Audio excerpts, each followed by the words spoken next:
Hi, my name is Jacob.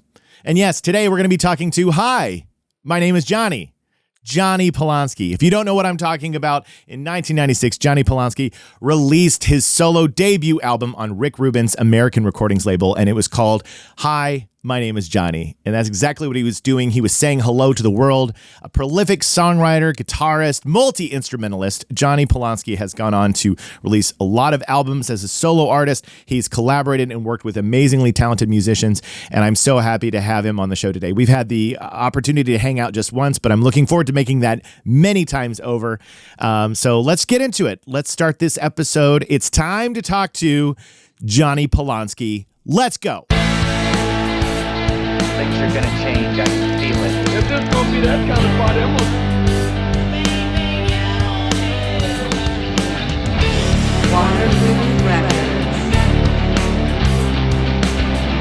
Waterproof Records. Waterproof Records with Jacob Gibbons. Yes. Here we go. Another episode. I do love making this show, especially when I get the chance to have guests on, because I get to just geek out over their music they love, music I love, and it always ends up being a great time. But before we get into that, we want to talk about DistroKid. You know I have a special link. If you're just now listening to the show, I have this link that is distrokid.com/VIP/waterproof. If you use that link, you get 30% off your first year. 30% off is a significant amount. It's not even that expensive of a service, but 30% off is going to make it even easier for you to get your music on DistroKid, which means it'll be on every streaming platform possible, including YouTube, which all the youngins are watching and listening to these days. And I know some of you are here as well. So go use distrokid.com/VIP/waterproof. Get 30% off your first year and get your music out in the world. That's what you got to do. But we've dilly-dallied. You know, I like the dillying and the dallying, and there'll be plenty more dilly-dallying during the interview. I'm sure we'll get tangents. I'm sure we'll talk about all sorts of fun stuff, but it's time to get into the interview. Welcome to Waterproof Records, Jonny Polonsky. Thanks for being here, buddy. Thanks for having me.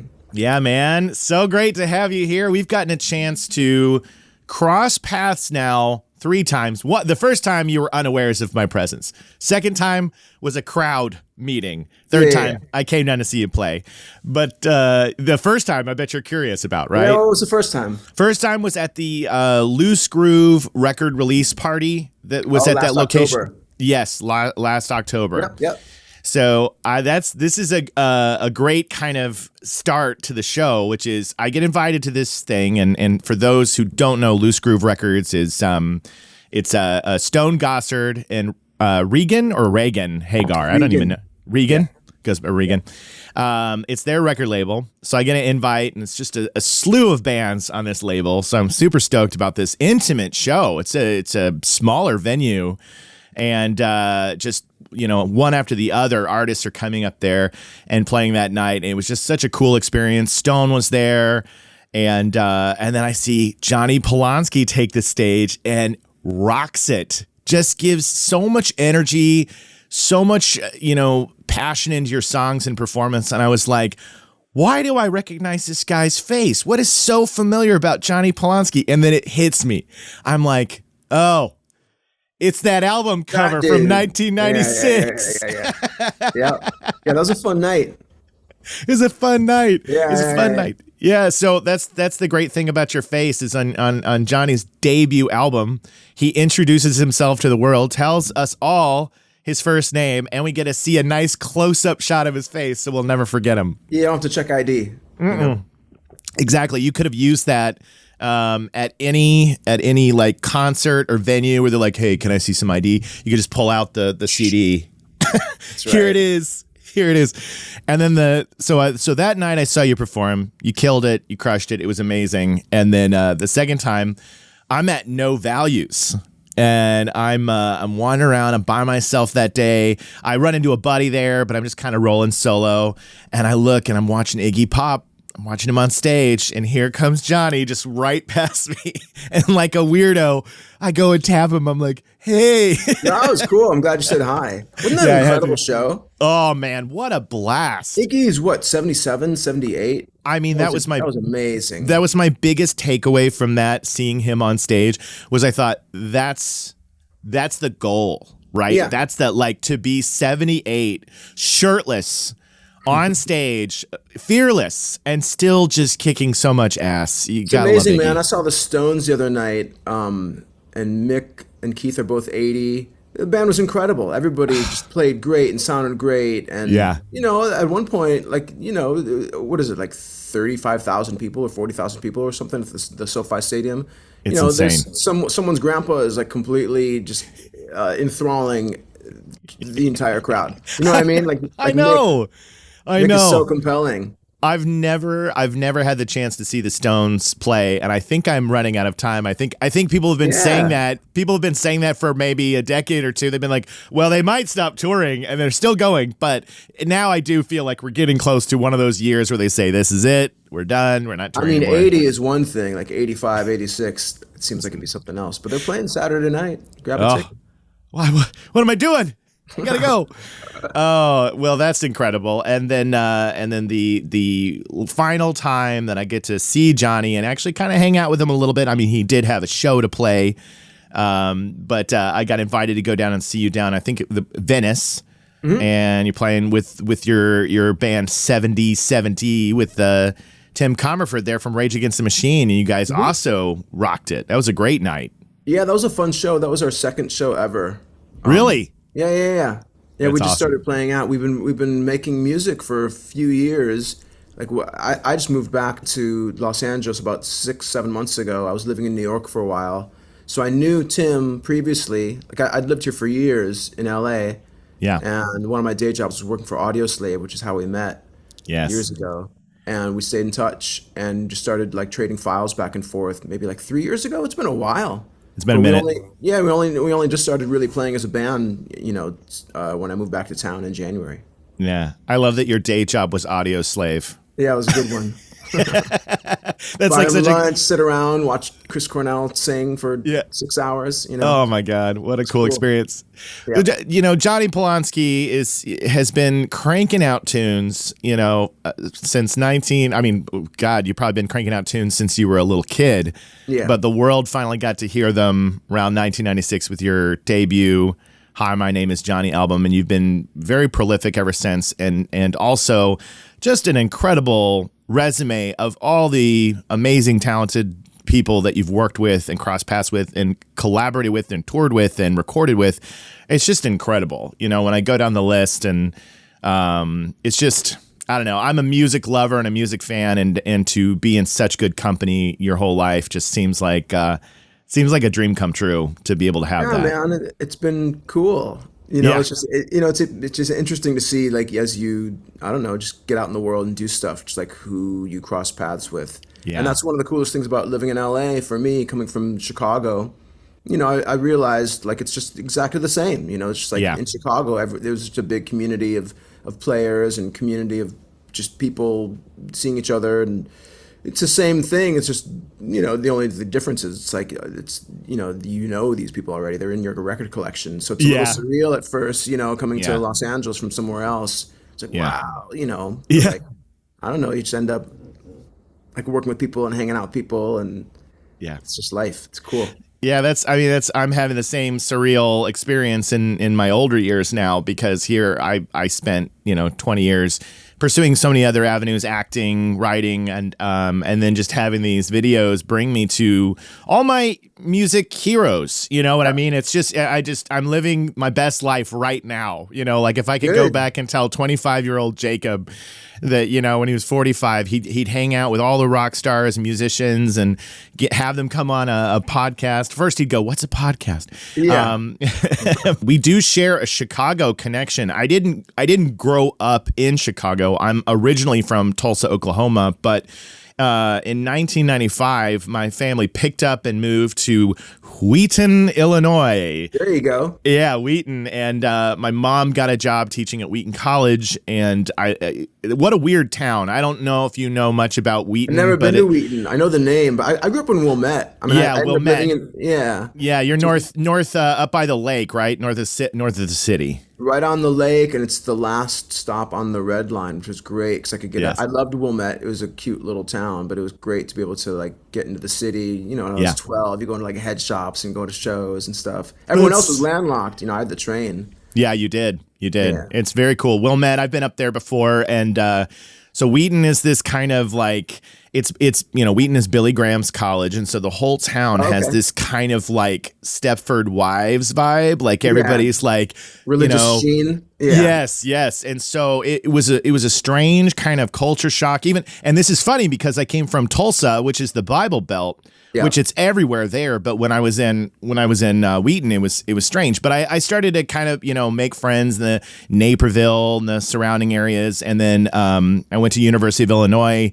But so I have a lot of ties to Chicago, and I still have so many friends. So I get back there pretty often. Do you get back to Chicago or Wilmette often? Do you still have friends and family back in the old hometown? My brother still lives in Chicago, and I've got a few good friends who live in the city. Pretty much everybody I knew moved to LA, really. Yeah, right. Same. Yeah, I don't have a ton at all. But I get back. I was just back there a few weeks ago, and I played a show, and I'm going back at the end of August to do some recording. Yes, nice. Yeah. Awesome. Let's talk a little bit about Jonny as a kid growing up. Music. Did you have a musical household? Was there music always playing, or did you have to kind of seek it out on your own? I mean, a little bit of both. My dad didn't play anything, but he was a huge jazz fan. Okay. My mom in the '60s, or maybe even earlier, she was a folk singer, played guitar. She studied piano when she was a kid. She loved music. She was more like classical and Beatles. I always remember like news radio playing all the time. I don't remember them playing a lot of music. My dad was into WBEZ, the jazz channel. Would go driving on Sundays, just listening to jazz. I have an older brother. He's 4 years older. He plays bass and guitar and accordion, and I forget what the order was, but like I think we both started playing sort of around the same time. Like I started playing baritone ukulele at 9 because my hands were too small for the guitar, and he started playing, I think maybe a little earlier than me. Also guitar? Well, he started on bass, but like we were growing up together. Like you would just like pick up each other's instruments, and he had like an upright bass. I would like mess around with upright bass. We had a piano growing up, so we both like messed around on piano. And our parents had a really good record collection. I remember Wendy Carlos, like the Switched on Bach, but especially the Beatles, those blue and red greatest hits records from the '70s. Oh, I totally remember. That's what I really gravitated towards when I was like 5. Like I just fell completely in love with the Beatles, especially the red record. It's like all I listened to in my little portable record player. And I had a great teacher in 4th grade, Mr. Spangenberger. On Fridays, he would whip out his acoustic guitar, play us like John Denver songs and different folk songs and pop tunes. And to me, it was like really incredible, like revelatory to see someone actually do it like in front of your face. So he'd let me like pick it up and just like strum along or whatever. And then I got a guitar, and then I actually wouldn't buy records. It was kind of strange, like in retrospect. Like I didn't really buy records so much, but I would go to the music store and buy sheet music. So I had a huge collection of sheet music of just like, Stray Cats, Duran Duran, it's like all the hits. Like I grew up in the 80s, like watching MTV. So, just watching MTV all day and just like learning how to play guitar just from watching those videos. And I mean, there were some records I had like the Monkees and Beatles and Duran Duran, and remember Billy Joel record, and my brother was getting a record collection. I also remember he turned me on to Adrian Belew when I was like 10. Mm-hmm. That was huge. Lone Rhino. I was listening to Adrian Belew and Jeff Beck. I got really into Jimi Hendrix. So eventually I started buying records. I would go down to the record store and just like pillage whatever they had. But that's a lot. Top 40 lists. Yeah. Yeah, I mean, there's so many influences there, and if you dive into Jonny's catalog, you can hear all the influence and styles. He listed off, dozens of amazingly talented artists, and you can hear it infused in all sorts of different styles and the way that you play that's uniquely your own. But you can hear the foundations that were laid as a young lad, as a songwriter, from all these amazing musicians. Yeah, and I was really lucky too. Like all the pretty much everyone in my circle was a great player. Like some of them, like Matt Walker, who ended up playing with Yes, Morrissey, and I know Matt. yeah, and his brother Saul Snyder. Like those are my oldest friends. I knew them since I was 8 years old. That's we all grew awesome. up together, and you know, just tons of great players, like great guitar players and Yeah. bass players, drummers. Like it was really like in retrospect, you know, we took it for granted when you're in the thick of it and you're a kid. But like after being out in the world as an adult, whatever, it's like, damn, like you know, everybody here was just like a really excellent player. Yeah, absolutely, absolutely. We had a similarity in that I have an older brother, he's about 2.5 years older than me, and he got his bass first. Yeah, and then yeah. I got a guitar, and I also had tiny hands. I actually made a very silly TikTok about it, and I think that people didn't understand what I was trying to say, which was somebody who was small like me and had small hands. I was trying to learn Under the Bridge by the Chili Peppers on the guitar on my first like $99 harmony, and I remember feeling like my hands were gonna break. I mean, I know it's just that C That's chord a that's like, tricky one. yeah, but it was like like as a kid, and so I made this video where I was poking fun at like positioning it, and then I glanced down and I put in the video, I put guitar tab. But I grabbed it off the internet, right? I just grabbed like a screenshot of Guitar Tab, and it was so funny. All these people in the comments, they were like, Guitar Tab online didn't exist then, and I was like, dude, did you think I had the Under the Bridge Guitar World tab like just laying around my house? I was trying to make an illustration of like what it was like back then, but I also Gatekeepers unite. yeah, gatekeepers, exactly. There's nothing you can post on the internet where there won't be somebody who goes, well, actually, you know. Yeah. But anyway, so I had little hands and I played guitar. My brother played bass. He didn't end up taking it too seriously because I think that if you're a bassist, you're either all in or you're not. You know what I mean? Like if you're gonna be a bass player, you need to commit to like becoming a bass player, or you're just kind of a casual plays along like the root notes, you know. Good bass players, those are in demand. You know, they are in demand they can be hard to find. it's such a commitment. And so I stuck with the guitar and played local bands and whatnot. But in Tulsa, I just, being in bands in Tulsa wasn't, I mean, I'm sure there was we were talk about landlocked, I played stuff like that. But I did like you did. I want to get into this a little bit.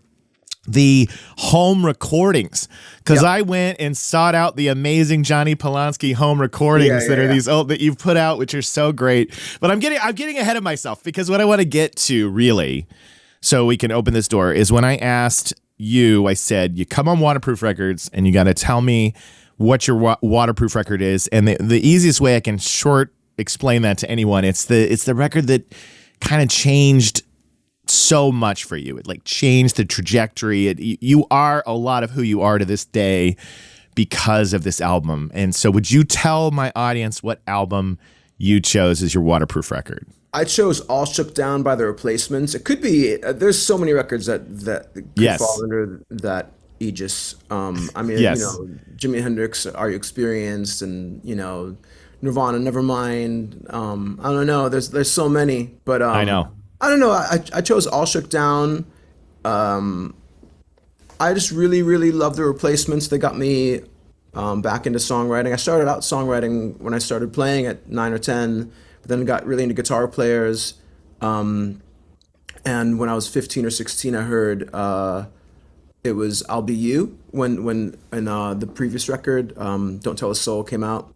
And I got really into it, like to maybe fall back in love with songwriting.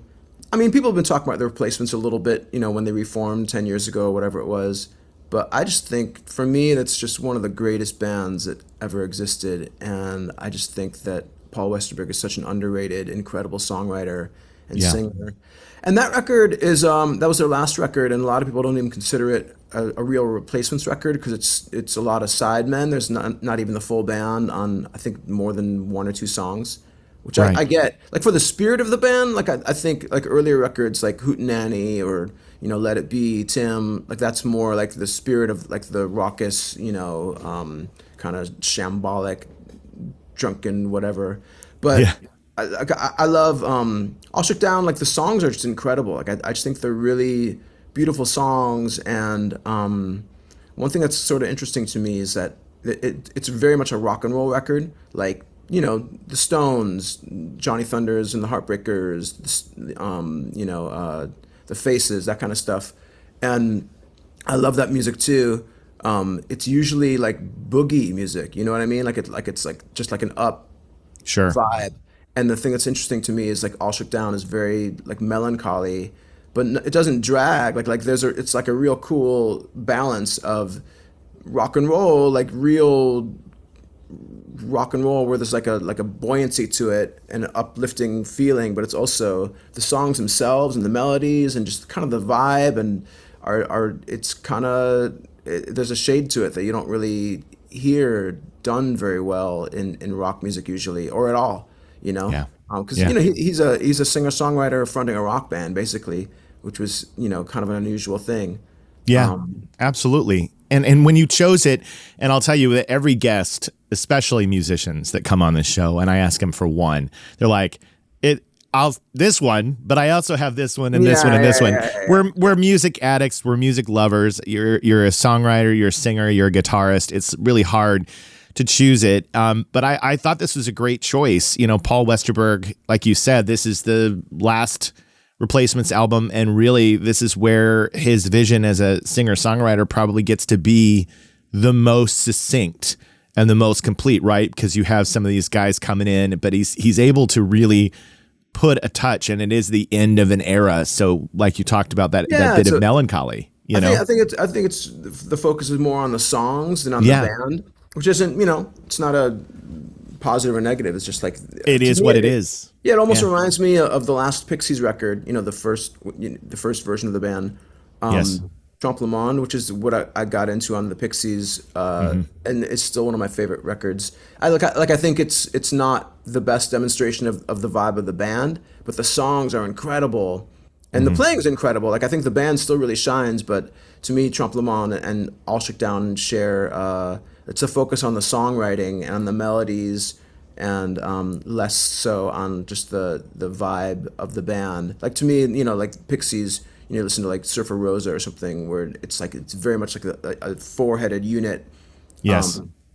It's just a little bit less so on the later records, where it's more about the song. Yeah.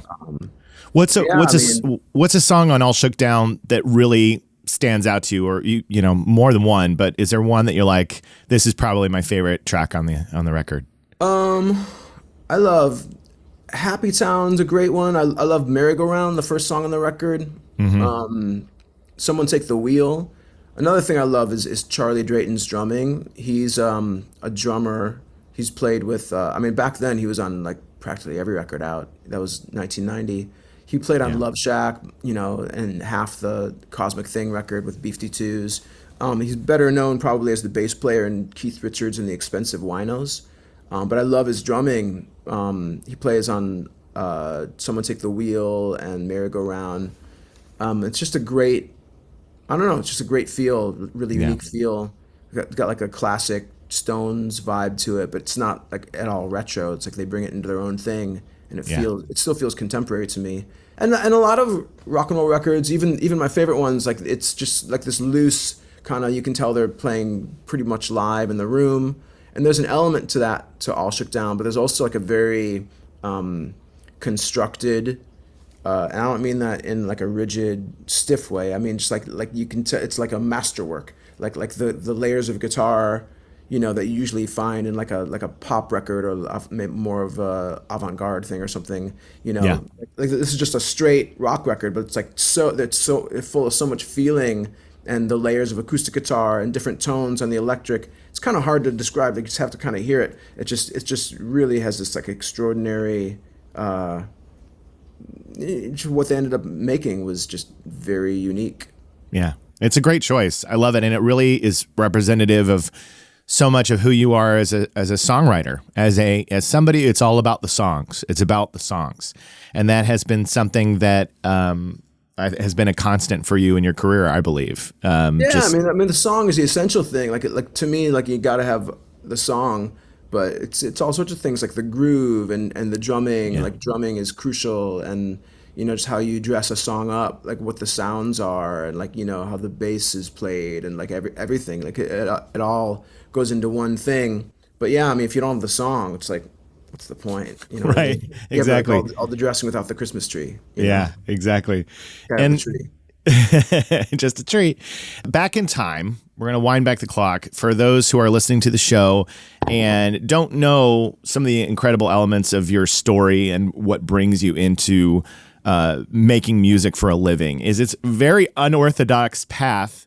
And there's a clip on MTV Week in Rock with Tabitha Soren, and she's there, and she's like, "All right, everybody, you know, if you want to make your way into the music business and don't want to deal with the labels, you could try the path of this guy, Jonny Polonsky, right here." So I want to share with the audience a little bit about this kind of a method that we couldn't do anymore, but it's wild because you were using an idea to reach out to people, which is something that now is, because of social media, I can message Jonny Polonsky and be like, "Hey, man, come on my podcast." And it's as easy as that.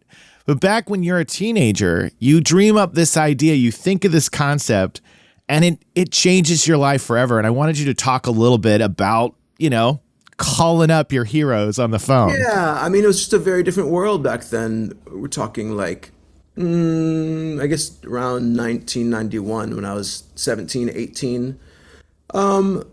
Like back then, it was all about, there was a very clear distinction between major labels and indie labels and mainstream and underground, college radio. Alternative wasn't a thing yet. Right. College radio was, you know, all like REM and the Butthole Surfers and whatever, anything that wouldn't make it onto mainstream radio, which is all, you know, like Tom Petty and I don't know, just other pop stuff. And Yeah. and you know, it was very, in my mind anyway, it was like, you know, MTV was God and Rolling Stone was God, and like there was only certain sources of information. You know, there was no websites, there was very little information about anybody. Like all you could get really was just whatever was printed in these magazines. So I don't know, like you know, musicians and bands and artists to me like had this real like larger than life feel. And it just felt impenetrable. Like, how could I ever possibly be part of this? And I knew, I mean, there was also a kind of an unspoken thing where like, well, what you do is like you write some songs, you put a band together and you start playing shows locally and you get a mailing list and then you make a demo and then you find a manager and then you get a label and hopefully there's like a very clear ladder of success. Right. And I was like, I don't really want to do that. Like, I just want to go like straight to the top. Like, I don't really want to like have to do all the other stuff. Makes sense. And like skip them all. and also like I just, you know, like I think it's really natural, like if you're really serious about doing something, if you're really passionate, like you look for mentors, you look for people who you can learn from, you know. So to me it wasn't networking really. It was more just like, you know, one of the first people I called up was Mark Rebo. He's a guitar player. He played with, I mean, so many people, but I was really in love with this Tom Waits record, Frank's Wild Years. Yes. And I just really loved his guitar playing. And now he's a legend, you know, but like back then, yeah. You know, people didn't really, you know, other than a select, you know, group of people, he wasn't very, very well known. And this was back in the days of home phones and, you know, 411, you know, you dial directory assistance, you pay $1.50 or whatever. And if you give them someone's name and what city they were in, they could tell you their phone number if they were listed. So I started doing that. I was like, well, you know, these are just people. Like, they got to live somewhere. I'm sure they have a phone, you know. This amazes me. This is, I think this is one of the coolest ideas ever. And I'm mad at young Jacob for not thinking of the same thing. It's just brilliant. It's brilliant because you're not talking about calling up Slash. You know, you're talking about the guy who's like in the band for the music lovers, the smaller, the more, you know what I mean? Like the guy who's like probably pretty stoked that you called him. Right? Yeah, and I mean, I was trying to call everybody. Like, I would look up like Tom Waits or whoever. Like people, there's definitely people unlisted. I called Kurt Cobain was listed for a while. Was he really? Yeah, when he was when living in LA. Yeah, I talked to him. I'm pretty sure it was him. I was just like, hey, is Kurt there? It's like, no, yeah. Click. Yeah, that sounds like him, right? But I mean, so I would call up like Mark or Reeves Gabrels was another early one. He plays with The Cure now. 10 Machine, and now plays with The Cure. Yeah. I was a huge 10 Machine fan, still am, and he ended up playing with David Bowie. And I just was just a huge fan. Like I said, like there was no, maybe a Guitar World article every once in a while, but really there was not much information. So I was just really curious, and I had 1,000 questions for all these guys. Yeah. And I had a feeling that, that being, young and precocious would kind of serve me well. I wasn't trying to be manipulative about it, but I was like, No. it'll be easy. I'm sure they'll be stoked to have like some 18-year-old kid from, the suburbs of Chicago call up and ask him questions. Because I was genuine about it. Like I really wanted to know, Yeah. So I would just ask them all about how they did this, how they did that, how did you get that guitar sound, like and I would send, and I was making these tapes. I had a 4-track cassette recorder. I was making I didn't think of them as demos. I was just recording, and like Sure. go down to Kinko's and get some artwork and make it into a cassette. Look like the real thing to me. You know what I mean? Yes, So, like, totally. send it out to people, and that was another thing, was that like I knew. At the time, I wasn't sure if they were good, but I knew they were funny. So I knew that that goes a long way towards. Like, Yeah, they are. people. They are. They're. And here, I was blown away because when I listened to the amazing Jonny Polonsky, which you can go find, they're funny, and they're actually, for the lo-fi tech that we had back then, they're really well recorded. Like I was kind of blown away because I did the same thing in 1996. I borrowed a buddy's Tascam. And I remember recording, some guitar parts. I mean, I obviously didn't know how to use my pedals correctly because I listen to it now, and it's just like hissing. It's like I'm playing in a I den love of that. snakes. Everything sounds so clean and perfect and computer perfect now. I kind of miss when things were a little shitty sounding. Yeah, it's true. It's true. It's just a different aesthetic. Yeah. Like back then, like a, Back in like the a demo day. sounded like, if you heard someone's demo, it usually sounded like a demo. Like it sounded like not that great. Right. And the performance wasn't that great. And the record was like when you really like made it, all come together and sound very professional or whatever. Yeah. And that can work too sometimes. Like I love, XCC Records or the Joshua Tree or whatever, but I love bands like Pussy Galore and the Butthole Surfers, and where it sounds, quote, bad. Rough. But to me, Yeah, I rough. think it sounds interesting, Yeah, yeah. and I miss those kind of sounds. I think the kids of today too are kind of chasing it. I have 2 kids, and they're a little, my teenager, they're kind of obsessed with analog and like things the way they used to be in physical media. They're trying to replicate like VHS That's cool. and like how it looks, and they Yeah. you know what I mean? And I'm like, I'm sitting here and I'm watching my son create this video. And he's asking me all these questions. He's like, Dad, so like when you inserted a VHS tape and it went to the blue screen, and he's like showing me, and I'm like, why do you want to emulate when the tech was low? And he's like, because it's so much cooler. I know, and I was it's like, cool, isn't it? Yeah. Yeah, That's I read so some cool. I read an interview with Brian Eno a while ago where he said that the things that we end up finding interesting about each medium or each piece of technology are the limitations, like the way the glitches happen or all the things you just described. Yeah. Yeah, it's respond to that. Yeah, I think that if you grow up in a world or we get to a place where everything is perfect and there's not an error and it's all It's boring. It's boring. It's to a click. Everything is done to a click track and Yeah. chopped up to the grid, and everyone sings perfectly in tune. Like that's one thing I love about Nick Cave and the Bad Seeds. Like they're a Yes. real rock band. One Yes. of the last ones left, and they're in their 50s and 60s, and you go see them, and their time is all over the place in the most beautiful way, and it's like they listen to each other and they respond, and Nick Cave doesn't sing in tune. Like it's great. Yeah. It would be weird if he sang in tune. Like Yeah. Jeff Lee Pierce from the Gun Club. I love the Gun Club. Like he never sings in tune. Like it's part of it's like kind of tears your heart out. Yeah, it's the beautiful, appeal. It's the appeal of it. Yeah, and the replacements too. That's one thing I've always loved about them. It's like it's very certain aspects are really like super powerful and tight and together. And then there's so much that's just wild and like off the cuff. And Paul Westerberg misses the notes, or he skips a line or whatever. It's like it's very in the moment and of the moment, and just that's how it should be. It's like it's play. It should be something new every time. And that's and I love all sorts of music. Like I love, electronic music and things that are computer perfect and done to a click.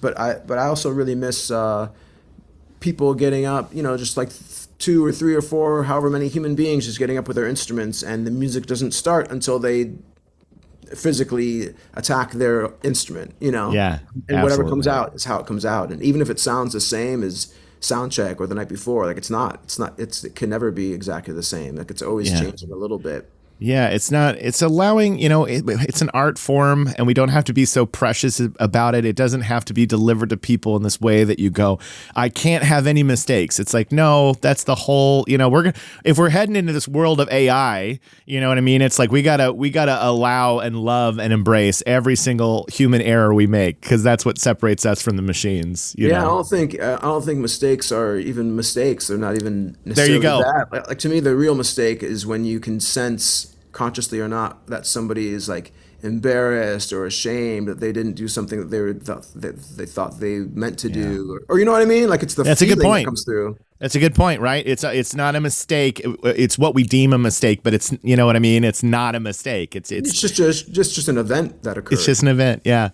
So you call these guys, you make these phone calls, you connect, you get some mentors in your life, and this gets your music in front of some people that can make some introductions and really, you know, one of those being Frank Black Francis, Charles, the man of many names from the Pixies. I met him through Reeves Gabrels. Reeves was really instrumental in hooking us up. I mean, he hooked us up. You know, they were friends, and he knew I was a huge Pixies fan.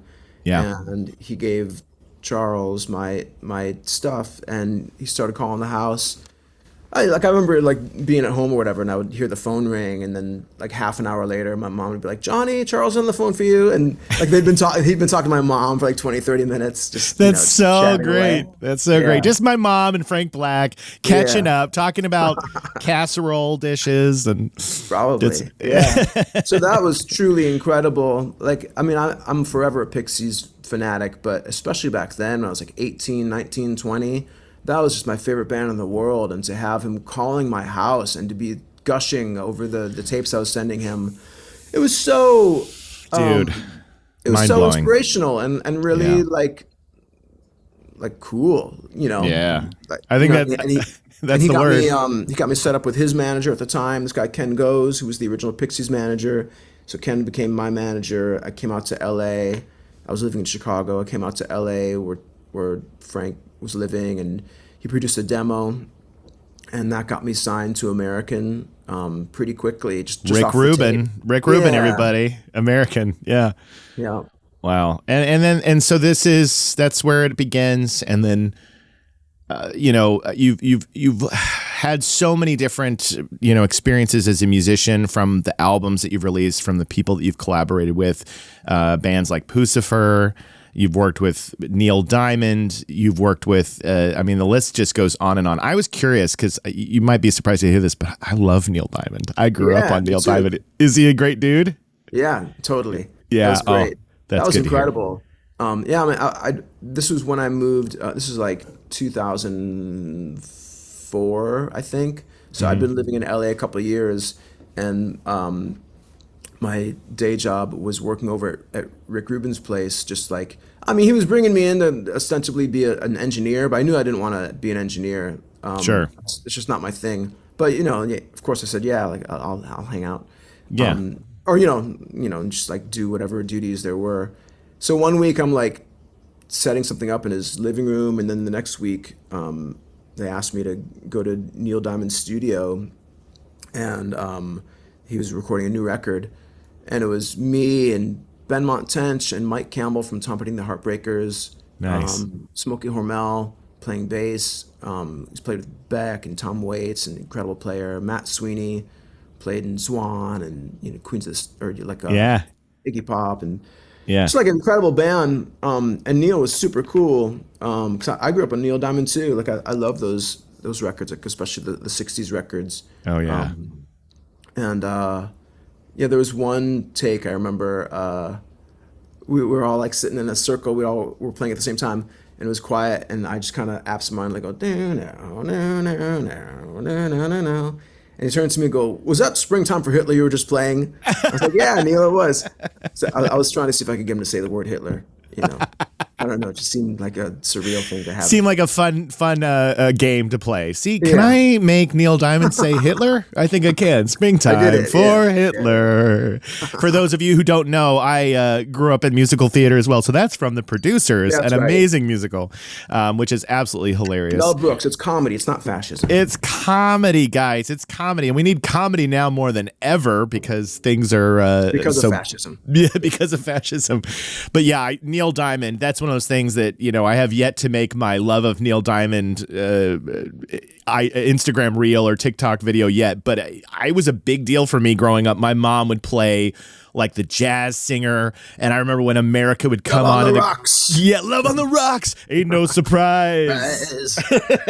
Yeah, totally. He has this cadence, this yeah, like Super dramatic. Oh, so Oh yeah, and to hear that in my headphones, like I said, like we were all tracking live. It was so surreal. It was very kind of discombobulating at first. Yeah. The first time we were playing the first song, it was just like, okay, you're just in a room with dudes, just playing music. It's, just a band. but it's no big surreal. It's deal. like it's like looking over in the corner and there's Abraham Lincoln or something. You know what I Right. mean? Like this person you knew is a real person, but to see them in the flesh. But no, it was super easy. Everyone was a great player, and it's just easy. That was kind of the surprising thing, like working with cats like that. It's just like, oh, this is easy. Yeah. Now this would be bad form for me to ask. I was going to say, is there anybody you've worked with that's been hard, but you don't want to say that, not on a podcast. Yeah, but I mean, they're generally just, in my experience, like the people.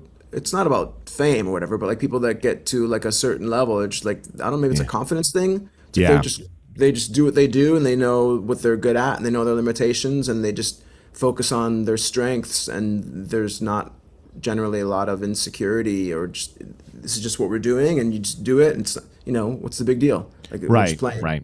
Yeah, but it's a totally different environment than a place where there's a lot of collaboration, a lot of creativity, everybody's working together. So Yeah, when you're focusing on the music, whether it's just your homies or it's some big celebrity or whatever, it's like you're just playing music. Yeah. You either do it or you don't do it. yeah.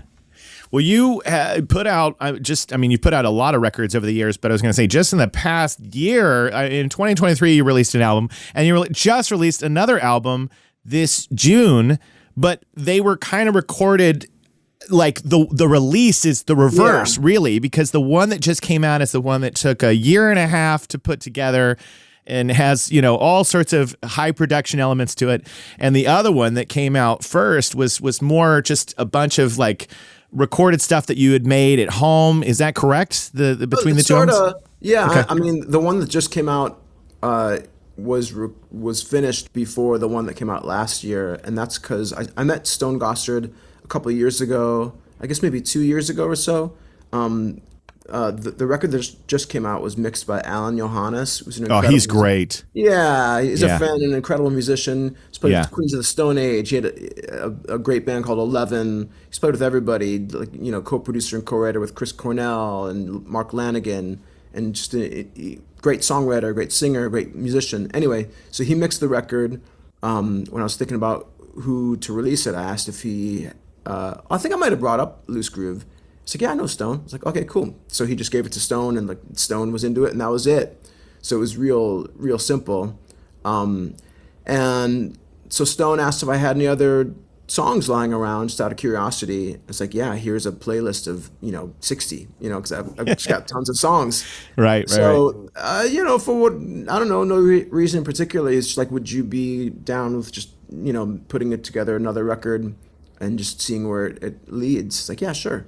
So I had this one finished pretty much, the one that just came out, but so the one that ended up coming out last year, that was made in like 3 weeks. Some of the songs were already recorded and ready to go, but a lot of them were just I'd say maybe a third of the record is iPhone demos that I built on. Just like me, just like sitting and playing into an iPhone and just layering instruments on top of that. I went to the studio in Brooklyn when I was still living in New York, and just recorded drums in like 11 hours or something like that for like pretty much the whole record. Just like blazed through it. I like doing that. Just like it gives like a real spontaneous feel. Yeah. I mean, if if the material calls for it, like if it's the right thing, it felt good. It's just like it's a very diverse record, and some songs are really like kind of intricate pop numbers, and some are like real. There's a couple punk kind of tunes, but it's very rough around the edges, and so some stuff had been lying around for a while, but for the most part, I'd say like half, three quarters was brand new and just recorded for the record. So that ended up coming out last year. Rise of the Rebel Angels. That was the album. So if you guys are listening to the show and you're queuing these up and you're wanting to listen, that's Rise of the Rebel Angels is the album he's talking about that was last year. That's it was, right. the throwing together 3 weeks and new songs, some older songs, and then the one that came out in June is called Supernatural Radio.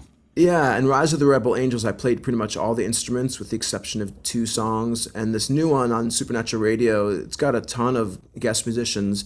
It just sort of ended up that way. It wasn't intentional. Benmont Tench plays keyboards and organ on one song. Steve Jordan, who's now playing drums with the Rolling Stones, he plays drums on one song. Jack Irons, original founding Chili Pepper drummer, and he played in 11, and he played with Joe Strummer. He plays on half the record. He's one of my favorite. They're all one of like these are all like my favorite musicians from when I was a teenager, which is kind of strange. I didn't intend on it being that way, but I love that it happened that way, though. That's great. Hunt Sales plays drums on a song. He's the drummer on Lust for Life, Iggy. Yes, on that record, and from Tin Machine. Yeah. He's on Instagram. I hit him up. He was down. And one of my oldest friends, Scott Tunis, who played bass with Frank Zappa for the last 7 years of his life, of Zappa's life, he plays on a couple songs. He's an incredible bass player. And Alan Johannes plays on a few songs. There's a string orchestra. I got this guy to arrange the strings. It's beautiful. Yeah. It's beautiful. I listened to the record and at Ether Street, I was like, wow, this is great. Cool. I loved it. I was sitting there. The whole record is great. I recommend everybody check it out. But I'm sitting there, I'm working, and Ether Street comes on, and I get in that track, and I'm like, whoa, dude. I looked over. Flipped your wig. Cool. Yeah, it's good. Great stuff. That's Steve Jordan on that track, and there's an orchestra, and it's very epic. It's beautiful. Thanks, very man. epic. Yeah, man. Very, very good stuff. Very good stuff. But yeah, it's you're still doing the thing. It's the modern day. You're still using the virtual device in our hands to call 411 via Instagram and go, "Hey, I love your stuff," and they're like, "Hey, I love your stuff." It's so great. It's so great. You're still reaching out. Musicians want to play. It doesn't matter if they've got like a big pedigree or whatever. Like generally, if they're not busy, and you got some bread. Like, and they want to play with you too. I mean, that's the cool thing. It's like you're as respected and liked and want to work with them, and they want to work with you. And it's just an amazing time to when people want to make great art together. That seems to be a unifying thing. It's like, yeah, man, why wouldn't I want to get together and put out some great music with this guy? Yeah, absolutely. And that's one of the upsides of technology, whether it's, Pro Tools on your laptop for $25 a month or, social media, like you can reach out to people and, it's harder to get a response sometimes because, you're not picking up the phone and saying hello. Right. But, if somebody's interested, like you can connect with people and, it really is like a world community, like at least there's a, an opportunity to like reach out to somebody and see if they're interested in doing something, collaborating. Yeah. I think it's especially with like music being so demonetized and the real true believers and people who love it, know the value of community and of collaboration and doing things for fun and because they love to do it and maybe there is some money exchanged, but because everybody's got bills and whatever, but like it's really about just like this is what we do, you know what I mean? So let's do it, Let's do it. Why waste any more time? We gotta do it. Are you going to be playing live off of these albums around town, or you got a band? I'm going to play in Los Angeles with my band on Thursday, August 8th at the Mint. Awesome. I got to be there. Cool. I'm going to be there for sure. Sure. And I'm working on booking maybe a solo tour for the fall. So there's some things, brewing. I'm glad you got a band. I'm glad you got a band because, man, at the Loose Groove, when you're backed and supported, seeing you in 7D, when just hearing that fullness, hearing your ideas come to life off these albums on stage is just a beautiful thing. So I'm really excited about that. Yeah, I like doing both. Like I like the intimacy and the freedom of just playing solo, but it's always like having a great drummer and like a good band. That you can like really freak out. I love that. Yeah. In all your years of travels and playing live, do you have like a crazy story, like you can't believe you ended up in this situation, or you're standing there one day and you go, "What is my life? How did I get here? What's happening?" There's probably more than you could even count, right? I got hired to play in a pickup band at the Playboy Mansion. This is like 15 years ago. Got it. And, Perry Farrell was there, super drunk, and we just invited him to come up on stage and sing the Mountain Song. And yes, it was surreal. That was incredible. That is, I mean, could you have checked a drunk and happy Perry Farrell? Yeah. You checked all the boxes of my crazy story. Playboy Mansion, check. Perry Farrell drunk, check. Mountain Song, check. That's great. That's fantastic. I got to go to the Playboy Mansion once, not for a party. I just got to like tour the premises. But the thing, now I think that thing's been like past hands since Hugh died. I don't even know what's going on with it anymore. But I remember the thing that was so surprising to me is I got to go down and see like the grotto and the pool and there was like a weight room, and it was all just a time capsule of the 1970s. Like the carpet was green, the walls were brown. It was like the place was frozen in time. I didn't get to go inside, but like I got that vibe too. Just walking the grounds, and there's peacocks everywhere. Peacocks, yes. There's peacocks where I live, which is crazy enough. In the town that I live, there's wild peacocks that roam the streets where I live. It's cool. Insane. Yeah. Nice. Yeah. But anyway, well, Jonny, this has been like the best time ever, and I've got to come see you play live, but we got to hang out. Please do. Yeah, absolutely. And for anybody who wants to meet and connect with their famous musicians, remember my process. You go see them at a record release party, then you run into them at Iggy Pop, and then you go see them in Venice play with their other side project, and then you have a pretty good chance of befriending pretty much anybody, especially Jonny Polonsky. Be bold, and mighty forces will come to your aid. That's right. That's the takeaway message. Well, everybody, make sure you go after this show and go look up his extensive catalog. Go all the way back to those demo tapes and to these latest albums as well. Supernatural Radio is fantastic, as well as Rise the Rebel Angels. Such good music, and excited to see what you do next. I know you're never going to run out of songs. You write songs in your sleep, it seems like, these days. Yeah, I mean, just having moved back, it's been a little bit slow, just kind of just hitting the ground running, just building a new life in LA. But I'm writing again, and I'm going to do some recording at the end of the year. And Stone and I are going to the studio to work on some stuff. I don't know what we're going to do with it, but if it'll be like my record or something different, or so there's that. I've got another record that's pretty much in the works. So we'll, I'm not surprised. He just released an album last month, and he's already working on the next. So no rest for Jonny Polonsky. Got to keep going. Got to keep going. Thank you for having me, Jacob. Yeah, man. I had an absolute blast, and we'll talk to you soon. Right on. Later. I love this show. I have to pinch myself. Because you just get the opportunity to meet and hang out and have a great time with amazing people. And I just feel like I could do this forever. I feel like I could keep making this show just to get the opportunity to meet creative, like-minded people that love music and just have this desire to put good things out in the world. And that's exactly who Jonny Polonsky is. And it was just a fantastic conversation. It was great hearing about his influences as a musician, as a young guitarist and musician, the Replacements. And then I just love the way he took that gumption, that spirit, that go-get-em spirit to call people when he was a kid in the Chicagoland area, to just call up those people and find mentors and get himself plugged in. And he just keeps after it. And again, you should definitely go check out Supernatural Radio and Rise of the Rebel Angels and a bunch of his stuff. It's all out there streaming. It's all great. and you can go listen to those early demo tapes that are actually pretty cool. So Jonny Polonsky, thank you so much for being on Waterproof Records. Thank you guys for being here. And I am such a proud member and partner of Pantheon Podcast. Pantheon has taken me under their wing, taken my show, and put me among so many great music podcasts. But just between you and me, I'm the best one on their platform. So you know that, I know that. We don't have to tell them that, but they should recognize that Waterproof Records is the elite Pantheon podcast show. I do love being a part of this network. And also don't forget to use my distrokid.com/VIP/waterproof link. You get that 30% off. So thank you once again. Please be telling all your friends and everybody you know about this podcast.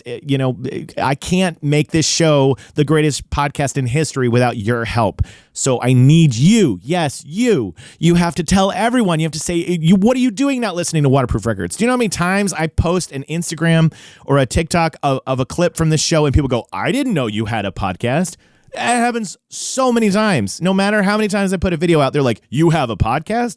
So I need your help. You're the street team. You're the Waterproofians. You're the people that are going to help me get this show spread to millions of listeners, and then I can go on tour, and I can be in a city near you, and we can do this together. So let's make it happen. Let's make it a reality. Hip, hip, hooray. All right, everybody, have a great weekend, and thanks for joining me on Waterproof Records. We'll see you next time. Things are gonna change. I can feel it. If this gonna be that kind of party, I'm gonna